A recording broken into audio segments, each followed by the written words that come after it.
On this Wednesday night, death, devastation, and despair in Beirut. The buildings decimated. The search for survivors after a blast that changed lives in a flash. And accusations negligence is what led to the disaster. Ottawa's new deal to buy millions of doses of coronavirus vaccine. When could they be ready, and who will likely get it first? America's November election could push the envelope. The fears democracy can't depend on the U.S. Postal Service. And bubble plea. It sounds like a reasonable plan. Two tiny towns that need each other but are cut off by an international border. Global National with Donna Friesen. Good evening and thanks for joining us. In Beirut tonight, there's a mixture of grief and exhaustion, plus demands for answers, as new details emerge that negligence may have led to the massive explosion in the port. Beirut city governor says half the city has been damaged. This was one moment of relief. Crews pulled this young man from the rubble. He'd been trapped for more than 10 hours. Others, though, are still trapped, and rescuers are working through the night using flashlights to search for signs of life. But with so many buildings to search, they're struggling to keep up. A 2-week state of emergency has now been declared. Up to 300,000 people have no home to go back to. And the popular waterfront neighborhood bars and restaurants have been reduced to rubble.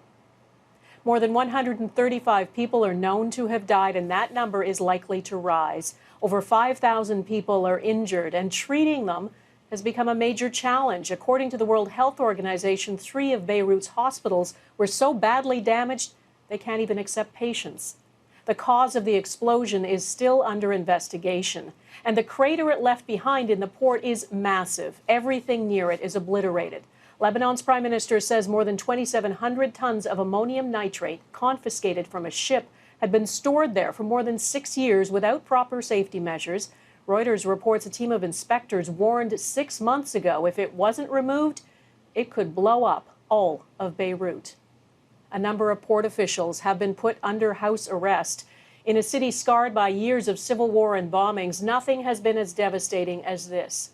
Crystal Goomansingh on how life in Beirut changed in an instant. The debris field still being searched stretches for kilometers, and the work is grim. Down every street, boulders of concrete, mangled metal, and broken glass. The shop owner says, "I lived through the war and tough circumstances, but I never saw something like this before." Isra Zeblani was in downtown Beirut, happily posing for a video in her wedding dress when the blast happened.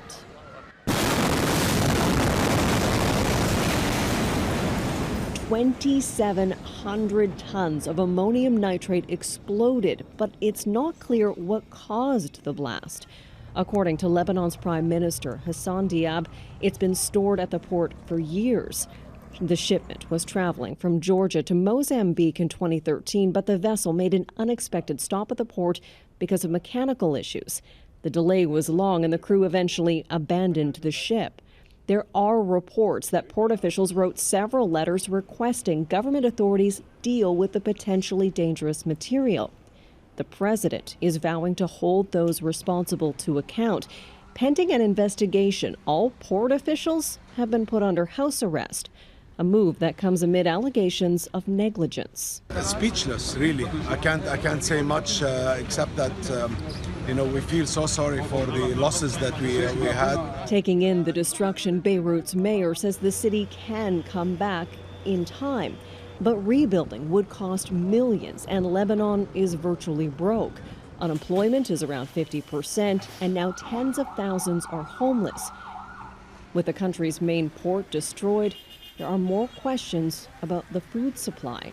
Habib Banta is a writer with Beirut Report. He compares the country to a pool with no lifeguard. There's no government, really. And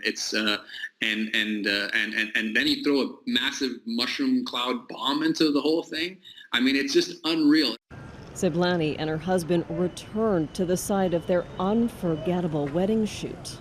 I was shocked. I was wondering what happened. Am I going to die? How I'm going to die? So many lives were lost, and many more have been shattered. Crystal Goomansingh, Global News, London.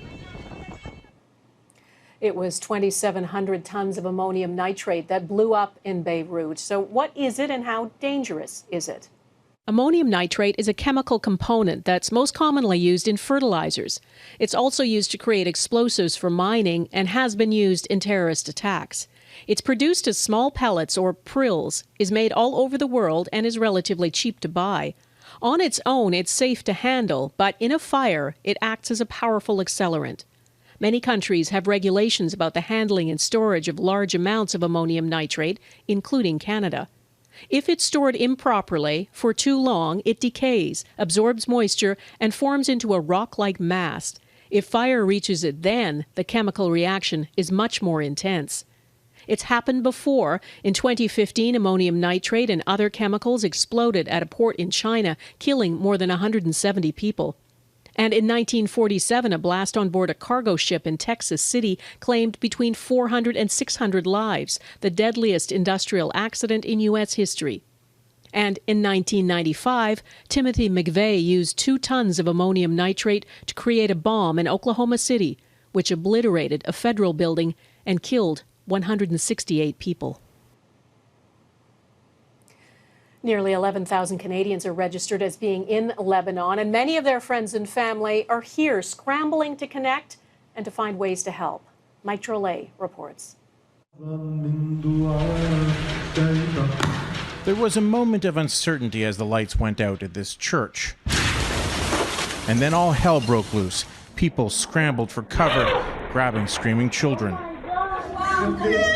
"I don't want to die," they yelled, and as videos like these were uploaded, Lebanese Canadians scrambled to call their families overseas. Rima Mamari has over 30 relatives in Beirut alone. They all survived, but not without some tense moments. Her cousin's husband had to climb past bodies to get to his parents' apartment. He has to pull them out from underneath rubble and glass, and because his mom in particular was injured so badly, he had to carry her down 10 flights of stairs, to put her in his own car and get her to a hospital that would take her. Mamari, like so many others, says she felt helpless living an ocean away. And for Lebanese Canadians over the age of 30, pictures of the aftermath brought back some bad memories. When I looked at the video and I saw how the explosion happened, it reminded me and it gave me a big flashback to a lot of things that I thought I'm over it. I thought I'm not going to be there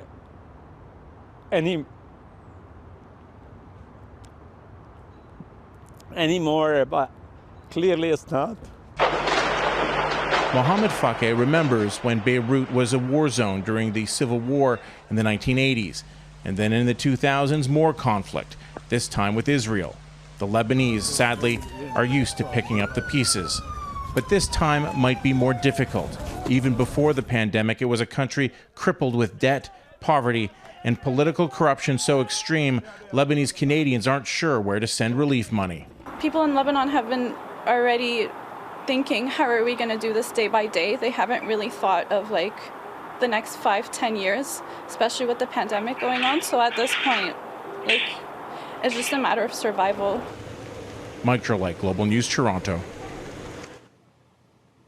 Countries around the world are sending support to Beirut. France, which has strong ties to Lebanon, flew in a search and rescue team to help crews on the ground. Teams from Turkey, the Netherlands, Germany, and Russia are also being mobilized. Several other countries, including Qatar and Greece, have shipped in medical supplies. The UK, Norway, and Australia have pledged millions of dollars in support. And Canada's International Development Minister has just announced the federal government will contribute at least $5 million in support to Lebanon. It will go to humanitarian agencies like the Red Cross. The disaster in Beirut has delayed a long-awaited ruling from a UN-backed tribunal into the assassination of Lebanon's former Prime Minister, Rafik Hariri. Hariri was killed in a car bombing in 2005, just a few kilometers from the scene of Tuesday's blast. 21 others were killed in that attack. The verdict was due on Friday. It's now been postponed until August 18th. The assassination stoked political and sectarian tensions inside Lebanon and across the Middle East. 4 men, all of whom have ties to the militant group Hezbollah, were tried in absentia for planning and arranging the assassination. None of them are in custody. Hariri, a billionaire businessman who served 5 terms as prime minister, was credited with leading the reconstruction of Lebanon after it emerged from 15 years of civil war. Now, to the pandemic, a vaccine is what could put an end to it if it gets produced and if enough people take it. Sourcing enough doses will be critical. Demand is expected to be high. And as Mike Le Couteur reports, today the federal government announced 2 new agreements it says will secure millions of doses for Canadians. The Government of Canada has entered into agreements with Pfizer and Moderna to secure millions of doses of their vaccine candidates. The announcement has a lot of promise, but lacks details. The Minister of Procurement wouldn't say how much it'll cost or exactly when Canadians can expect to be vaccinated, explaining a lot depends on approval from Health Canada. Once that has occurred, we are expecting deliveries, if all goes well, in 2021. Pfizer says it's hoping to have up to 1.3 billion doses of its vaccine ready by 2021. It sounds like a lot, but the United States has already inked a deal with the company for 500 million of those doses. Obviously, there's going to be a huge demand, but I'm reassured that Canada's at least negotiating to get some vaccines, and that could at least, if we get even some coverage for the most vulnerable. That is likely who will get the first doses, according to the government. It's widely believed the best way to ensure a stable supply is to make it here. Ottawa-based VBI Vaccines has been given $56 million of government funding to accelerate development of its vaccine. And because it would be made in Canada, the president and CEO says Canadians would be given preferential access to the vaccine at a lower price. We can produce tens of millions of doses at a lower cost, so our cost of goods will be low, single-digit dollars. However, their vaccine is still in the early stages and might only be ready by the year 2022. It's why the government also announced a new vaccine task force. We're working at lightning speed to both identify the right candidates and to make recommendations on manufacturing. And despite all that work, all agree with Canada's chief public health officer, who said a vaccine won't be the silver bullet to end the pandemic. Mike Le Couteur, Global News, Ottawa. The death toll from COVID-19 is surging around the world. More than 700,000 people are now known to have died from it. The United States remains the hardest hit. More than 160,000 people have died there. In Brazil, the second worst affected country, more than 96,000 people have died. And India just recorded the world's highest death toll in a single day. More than 900 deaths were recorded in 24 hours. Australia, a country that thought it had the virus beat in June, just suffered its deadliest day of the pandemic. The state of Victoria recorded 725 new cases and 15 people died. Most of the cases are in the state capital, Melbourne, where a lockdown has been reimposed. The city has become a study in how a second wave can hit. Masks are now mandatory and a curfew is in effect. From midnight, tough new restrictions go into force. That includes closing all non-essential businesses for up to 6 weeks. Well, lots of American voters are expected to mail it in this fall. Coming up, concerns the November election could overwhelm the U.S. Postal Service.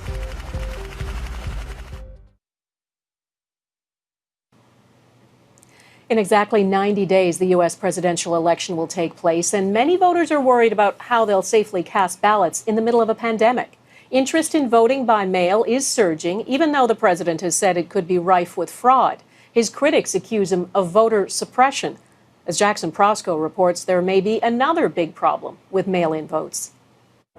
The next U.S. election will look a lot different than the last one, with an estimated 50 to 80 million Americans casting their votes at a mailbox instead of a ballot box, feeling it's safer during the pandemic. It is extremely important to me that our citizens do not have to decide between their health and their right to vote. The mail-in ballots they're going to be rigged.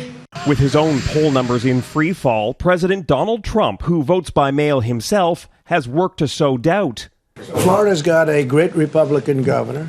suggesting it's only okay to vote by mail in states that are friendly to him. We have total confidence that if you mail in your ballot in Florida, it's going to matter.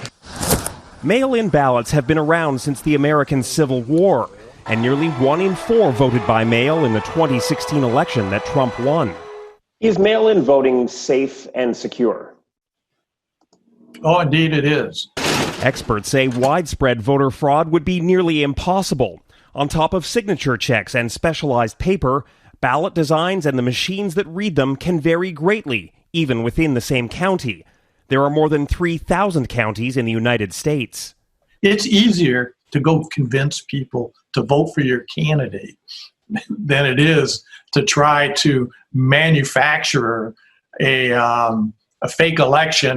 The bigger threat is the postal system itself, currently under assault by a Trump-appointed Postmaster General, who has brought in policies that have slowed mail delivery to a crawl. We're being demanded in one way or another with these new policies to delay mail. That's against everything we stand for. Time is running out to get it right. A series of errors caused thousands of ballots to be tossed out in a recent New York primary. It took 6 weeks to get results. Experts have estimated state voting systems need billions of dollars now to pull off the election smoothly.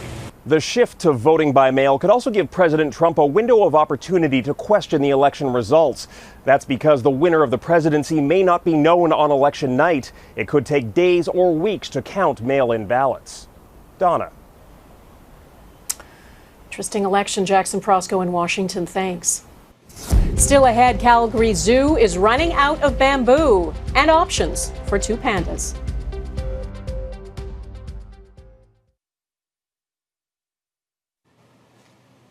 Isaias is starting to lose steam now and has been downgraded to a post-tropical storm as it tracks through Quebec and heads for New Brunswick. Crews are cleaning up in Quebec. About 38,000 people are still without electricity. In the U.S., millions of homes and businesses also remain without power. The storm clobbered the east coast of the U.S. with winds of up to 112 kilometers an hour. In Pennsylvania, a roof was torn off a daycare, and outside, cars ended up stacked on top of each other. Tornadoes were confirmed in North Carolina, Virginia, Maryland, Delaware, and New Jersey. At least 8 people are known to have died in the storm. At the Calgary Zoo, 2 pandas that were supposed to go home to China are stranded and they're running out of food. The pandas are on loan from China, and the zoo planned to send them back early because it can't get a secure supply of bamboo. Supplies have to be flown in, and that's been disrupted by the pandemic. Now, the zoo also hasn't got the approval for the necessary international travel permits for the pandas. The zoo's only reliable source of fresh bamboo right now comes from BC, and that's due to run out in September. Fresh bamboo makes up 99% of their diet, and an adult giant panda can eat up to 40 kilograms per day. The pair arrived in Canada in 2014 and were supposed to stay until 2023. There is an update tonight on a miner from Tanzania, the man who became an instant millionaire in June after he found the world's largest tanzanite stones. Well, now he's hit it big again. He earned another $3 million for discovering another tanzanite stone. This one weighs over 6 kilograms. Add that to more than the $3 million paid for his first find, and he's doing all right. The 52-year-old originally said he wanted to build a school and a health center for his community, and he now says the extra millions will help push ahead with that plan. Bordering bubble next, the dual plea for a travel exemption between remote communities.